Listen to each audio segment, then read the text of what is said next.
Good afternoon, folks. This is Gallop Guide. It's a new horse racing channel.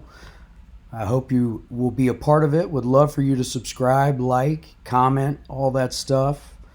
First of all, I want to give a big shout out to a few people online that I love watching, and I encourage everybody who's watching this, listening to this, to go to those channels as well. Subscribe. Racing Dudes, Speed King, Pass the Wire TV, the DRF, Daily Racing Form, a Derbyologist. There's so many more that I'm not thinking of right now, but all those people will help you in your prep, whether you're gambling or you just want to have an informed opinion about some of these important races. So let's talk about those important races. A huge component of the next important race, the 150th Preakness Stakes, in 2 weeks in Baltimore, Sovereignty. All right. Sovereignty's proven he wants the distance. Okay, we saw that in the Derby, right? A mile and a quarter is absolutely no problem for him. All right, he's proven he can run on multiple surfaces. Check out his 2 races in Florida at Gulfstream.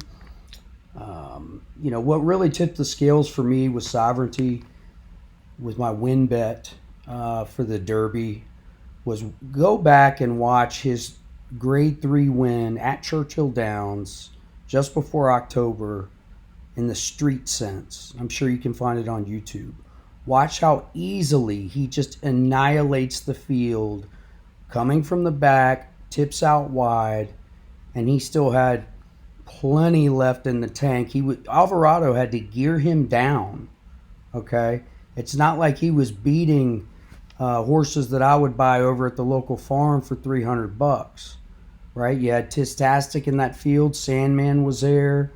So anyway, Bill Mott does the right thing. He takes him down to Florida. He challenged. I think that's the best circuit leading up to the Derby. That's my personal opinion. Takes him down there. Well, what does he do down there?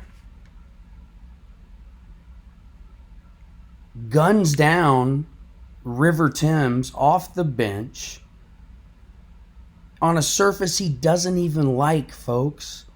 On the length of the stretch at Gulfstream Park cannot compare to the 2 furlongs you get in the Derby at Churchill, okay?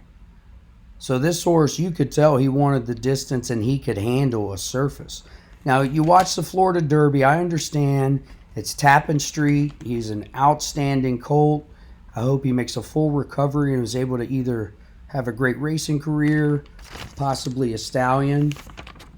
But if you watch that race closely, I think, even on that surface that day, I think Sovereignty catches him with another furlong to go. So many things to love about Sovereignty. All right?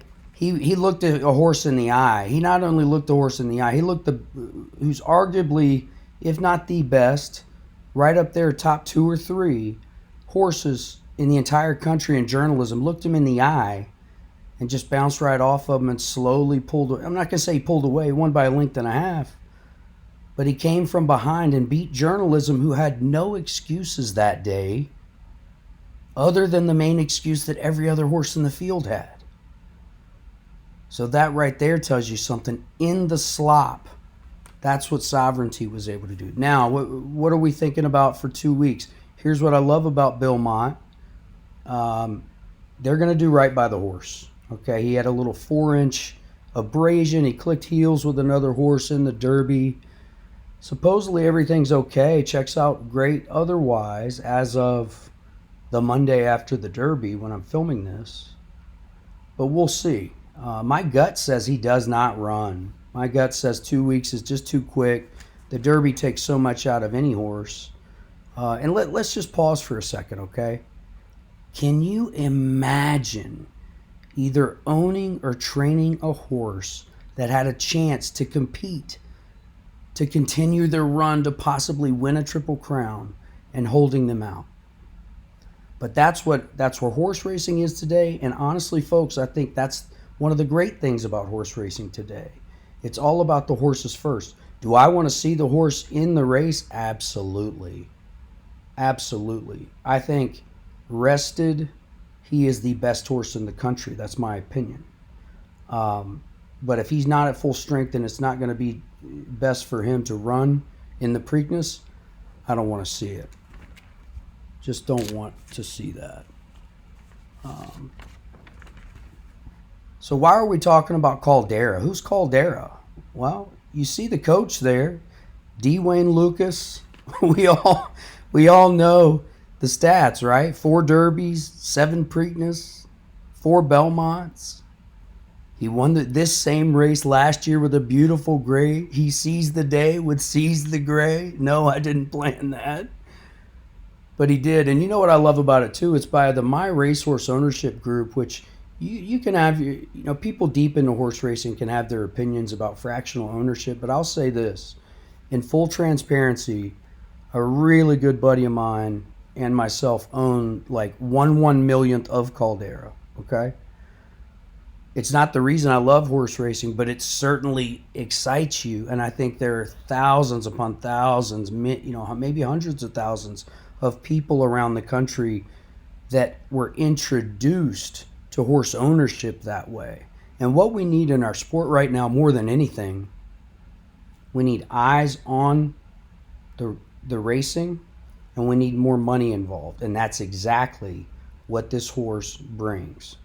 And it's not like the owner doesn't have the pedigree to back that up either. Did it last year with Seize the Gray. Loves to run his horses a lot. Nobody's ever going to doubt Dwayne Lucas's training regimen. But anyway, let's get on to CALDERA, okay? There's a lot to like. I mean, Liam's map's got distance on the bottom. 6 career starts. He's got a win, 3 seconds. I really liked what he did in the Sunland Derby. Lost by a whisker to Getaway Car, if you go back and watch that. But Getaway Car was able to save all types of ground that day. CALDERA started on the outside post. He stayed outside and actually passed Getaway Car in the stretch. And I think it was a combination of CALDERA kind of wandering on, getting a little bit lackadaisical, and Getaway Car just having a lot of grit. Okay, so he lost by a whisker there. It is a horse. He's found a way to find trouble in almost every race. But you know what, folks? That's what young 3-year-old, 2-year-old horses do. He's coming off a little bit of he's going to be fresh. Okay, we know he's going to get the distance. Dwayne Lucas has had a gleam in his eye about this colt since it ever came up. You watch anything about this colt since it ever came up. The Louisiana Derby, he had Gaff Leon aboard. He was in the 5th post position. I was so excited to see him not be on the outside and see how can he navigate through traffic. Well, what happens? He stumbles out of the gate. He loses the race before it's even started. So I draw a line through that one, folks. His last time out in the allowance, he loses by a neck. Again, finds himself tipped out wide. If this horse can find a way to navigate through horses and not always have to go around horses, he can save some ground. You might save yourself some heartache. Go ahead and invest some in myracehorse.com. This isn't an endorsement for them, but this horse, he has a chance. And here's the beauty of the whole thing. CALDERA could win the race. He could. He could absolutely lose he could finish last in the race, okay? He may not run in the race. And the same thing can be said about Sovereignty. But that's horse racing, folks. I'd love for you to subscribe, like, comment, all that good stuff. I'll have more for you coming up. I appreciate you.